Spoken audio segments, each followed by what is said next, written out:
शब्दांची प्रवासीमध्ये आपले स्वागत आहे. आज आपण अशा एका देशाची सफर करणार आहोत जिथे रात्रीसुद्धा दुपारसारखा सूर्य तळपत असतो. या देशामध्ये एकही मच्छर चावणार नाही आणि या देशामध्ये उंचच उंच झाडे नाही. झाडे इतकी छोटी आहेत की तुम्ही उभे राहिलात तरी तुम्हाला लांबचा रस्ता दिसेल. या देशात गुन्हेगारी जवळजवळ शून्य. इथल्या पोलिसांकडे साधी बंदूकसुद्धा नसते कारण त्यांना त्याची गरजच पडत नाही. इथले लोक इतके सुरक्षित आहेत की ती लोक आपले घर गाड्या कधीच लॉक करत नाही. विशेष म्हणजे या जगप्रसिद्ध देशामध्ये मॅकडॉनल्डवर बंदी आहे. तिथे तुम्हाला बर्गरचे एकही दुकान सापडणार नाही. इथे एका बाजूला विशाल बर्फाच्या नद्या आहेत तर दुसऱ्या बाजूला जमिनीखालून धगधगणारे 30पेक्षा जास्त जिवंत ज्वालामुखी.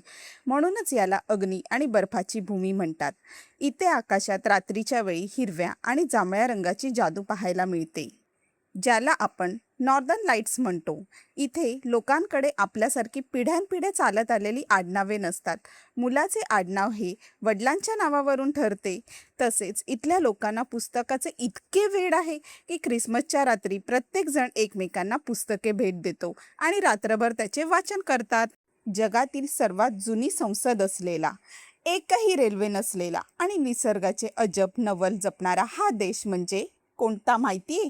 आइसलँड. रंजक, माहीत नसलेल्या आणि थक्क करणाऱ्या गोष्टींसाठी शब्दाचे प्रवासीला आत्ता सबस्क्राईब करा.